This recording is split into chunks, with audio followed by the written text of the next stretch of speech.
Bonjour, ici Stéphane, chasseur immobilier.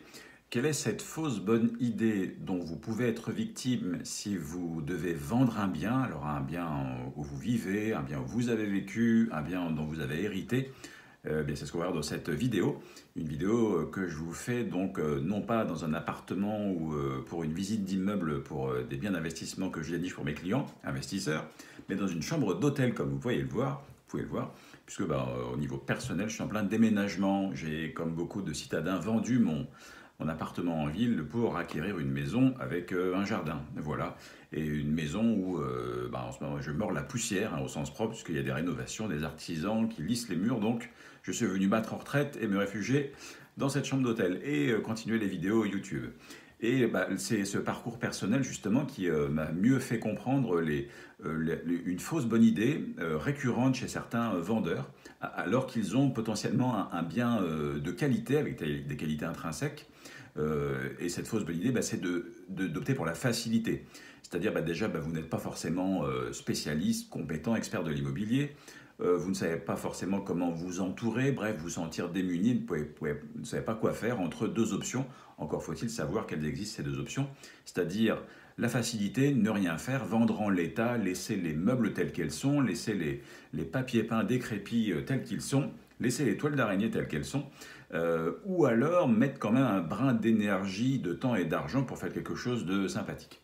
Et quelle est en fait la double peine d'opter pour la facilité de ne rien faire? Déjà, vous ne créez pas de valeur, puisque un bien dans son jus qui a plusieurs années, décennies, un peu décrépit, eh bien, il ne donne pas forcément envie.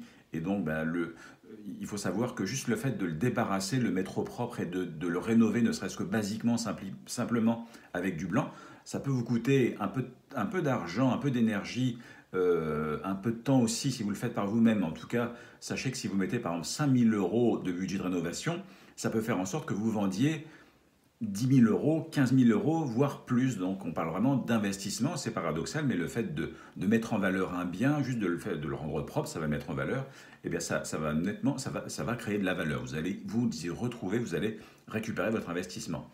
Mais l'inconvénient le plus grave, c'est que vous vous privez potentiellement d'une vente tout court, puisque dès la petite annonce, en fait, vous avez des photos, les gens cherchent par Internet prioritairement, et donc ils vont voir des photos d'un bien sombre, délabré, et donc le bien qui leur arrive, qui correspond donc à leurs critères, en termes de prix, d'emplacement, peut-être que les gens, les potentiels acquéreurs vont tout simplement balayer ou hésiter, ou finalement remettre à plus tard la visite, alors que ce même bien, si vous avez passé un peu de temps, d'énergie et d'argent à faire en sorte qu'il soit joli, attrayant, propre, visitable, qu'il se sente bon, etc., ça va déjà générer une visite.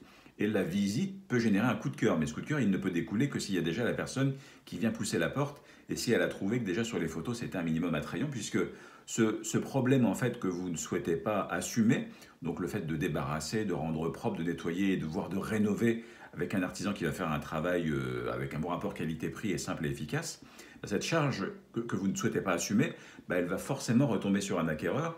Or, les travaux, il faut savoir que c'est un vrai sujet, et notamment le fait pour une famille de vouloir habiter dans une maison, il y a aussi l'aspect des délais, hein, le fait de pouvoir arriver, poser ses valises directement dans un bien habitable tout de suite, c'est un vrai confort que des gens sont prêts à payer.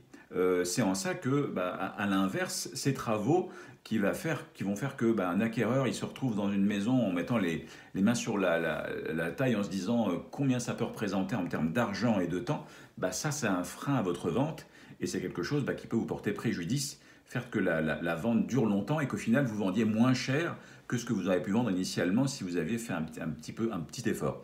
Donc c'est ça la fausse bonne idée, c'est de se laisser tenter par la facilité et de reporter aux acquéreurs ce travail qui finalement est une charge assez légère. La principale difficulté, c'est de trouver les bons artisans en termes de rénovation et de délai. Voilà pour cette vidéo, donc inspirée du terrain toujours. Et donc je vous invite à laisser vos commentaires si vous en avez, à aimer cette vidéo, à la partager si vous avez des personnes qui sont en projet pour vendre un bien, qu'elle l'ait voulu ou que ce soit la vie qui l'ait voulu. Avoir des retours d'expérience dans les commentaires ci-dessous également.